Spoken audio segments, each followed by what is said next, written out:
En la capital de Puebla, 7:30 esta mañana. Saludo, guardando sana distancia, al doctor Víctor Manuel Caballero Solano. Es el director de la Facultad de Medicina de la UPAEP aquí en Puebla. Doctor, qué gusto saludarlo y gracias por aceptar charlar con nosotros. También me da mucho gusto saludarle y muy atento a su llamada para servirle. Gracias, doctor, muchas gracias, porque el tema es importante. Hace ya prácticamente 3 semanas, yo creo que nos sorprendimos todos con este tema de la guía bioética que tendrían en su momento que aplicar los médicos de cualquier institución de salud, si es que llegase a su máxima capacidad una institución médica y tuviesen que tomar la decisión de a quién sí atender y a quién no atender. Un documento duro, muy duro. La verdad, yo le confieso, doctor, nunca pensé que tarde o temprano se tuviese que llegar justamente a un tema de elección de a quién sí se le da la oportunidad de seguir adelante y a quién ya no. Pero bueno, pues finalmente la pandemia podría orillarnos a ello. La pregunta que le hago es, finalmente, ¿qué ha pasado con este tema de esta guía, de este documento rector para tomar una decisión de este tipo? ¿En qué va esta historia? Bueno, la historia va en que se hizo una revisión exhaustiva. Varios grupos de la sociedad civil, particularmente la UPAEP, nuestro centro de bioética a cargo del doctor Madrazo Cabo, hicieron un estudio exhaustivo de lo que se planteaba ahí. Y se emite un nuevo documento, una serie de recomendaciones que hace la UPAEP, que son consideraciones bioéticas ante esta presentación de esta guía, cuyo objetivo es motivar a la reflexión seria, al análisis real de los casos, a no generalizar. No podemos tener una guía que generalice, sino un llamado a particularizar cada caso para atenderlo pues de la mejor manera posible. Y nosotros hemos emitido una serie de recomendaciones que, si me permite, las puedo compartir. Con gusto, doctor, adelante, por favor. Mire, la primera de ellas gira en torno al tema de las pruebas, también tan controversiales. Hacerlas o no hacerlas, por supuesto que hay que hacerlas. Es un llamado a no omitir pruebas, no solo por ser un error estratégico, sino porque además es un deber moral y ético el llevar a cabo acciones que permitan conocer la realidad. Entonces, el hacer pruebas es un llamado fundamental para que lo consideremos como parte de la conducta necesaria para tomar decisiones. Después está, como segundo elemento, el de la protección personal. Es fundamental que todos los servidores que están en el área de la salud, todos los profesionales de la salud, estén debidamente protegidos contra esta enfermedad. Es también un deber hacerlo.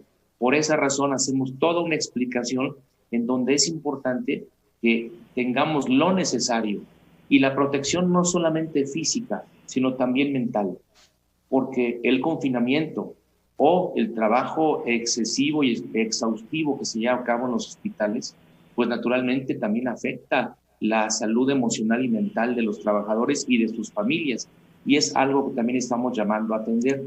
Y finalmente, lo más controversial, se hablaba de que la edad debía ser un factor de decisión. Nosotros creemos que no puede ser así.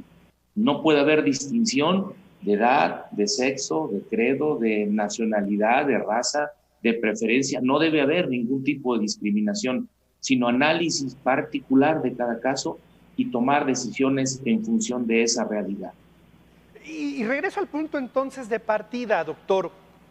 ¿Quién, dada esa circunstancia, porque usted abre más el abanico en función de lo que me está diciendo, es decir, analizar en lo particular cada uno de los casos? Y estoy de acuerdo con usted, pero al final del día, ¿en quién tendría que recaer esa decisión? Que es una decisión que yo, por ejemplo, en la que yo, por ejemplo, nunca quisiera estar en mi vida, que me den a elegir quién sí, quién no. Esa es la pregunta, doctor. Mire, el decir quién no o quién sí es radical. Sin embargo, los médicos vivimos cotidianamente con esta decisión. Es algo para lo cual nos entrenamos. Es decir, no para decidir sobre la vida, sino para hacer todo lo necesario por salvaguardar todas las vidas. En ese sentido, vamos a suponer que tenemos un solo equipo que tenemos que ofertar a una persona. Bueno, el criterio es qué persona tiene mayor posibilidad de sobrevida, no qué edad tiene ni qué capacidad económica tiene, sino por capacidad real de sobrevida, y no es necesariamente ligada a la edad, sino a su condición de salud preexistente. Hay personas jóvenes que pueden tener diabetes, hipertensión, alguna otra enfermedad inmune que los pone en altísimo riesgo o prácticamente, digamos, al borde de la muerte. Y hay personas adultas, puede haber, en condiciones de estabilidad que podrían salir adelante, aunque tengan mucho más edad. Entonces, esta decisión, ¿quién la toma? El equipo médico tratante, quien está al frente del caso, quien lo conoce bien y quien sabe y evalúa las posibilidades reales. Doctor Caballero Solano, en usted estoy escuchando una opinión sensata y de alguien maduro, pero yo le preguntaría, en la condición de los médicos de este país, ¿existiría esa misma característica? Porque se requeriría de una absoluta madurez como para justamente entrar en esa dinámica de esa valoración caso por caso a la que usted está convocando, a la que el equipo que aportó esas ideas de la UPAEP está convocando. Yo le puedo casi asegurar que sí. Mire, en la formación de los médicos y médicas de México tenemos una particular atención. Hablo por la universidad y por muchas más instituciones que conozco. La atención está dirigida a entender que no hay enfermedades sino enfermos. Es algo que repetimos regularmente en la formación médica y cada uno tenemos que hacer lo propio. Cuando hablamos de ello, tenemos que reconocer a una persona, un ser humano digno que merece no solo lo mejor de la medicina, sino todo nuestro respeto y nuestra atención con calidez y calidad. Se lo digo porque muchos años he estado vinculando a la formación de médicos y puedo decirle que sí, que estamos trabajando en ello en el país. Y yo deseo que esta decisión que estaremos tomando, pues no tuviéramos que llegar al extremo de hacerlo, pero que la hagamos siempre con esta conciencia de respeto a la persona. Este tema de que el sistema médico se vea rebasado, pues es una posibilidad amplia.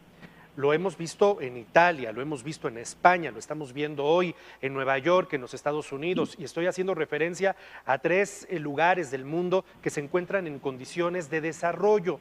¿Qué criterios utilizaron en estos países o han utilizado en estos países cuando justamente se han visto rebasados en función de sus capacidades para la atención de pacientes, doctor?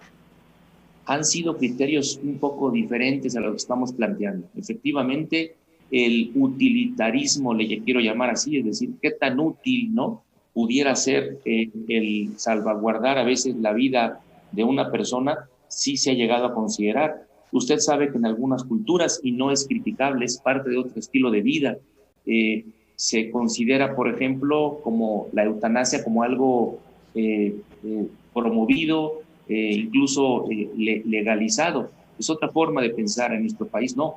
En nuestro país queremos respetar al adulto mayor y al niño que aún incluso no nace. Entonces, es otra cultura distinta.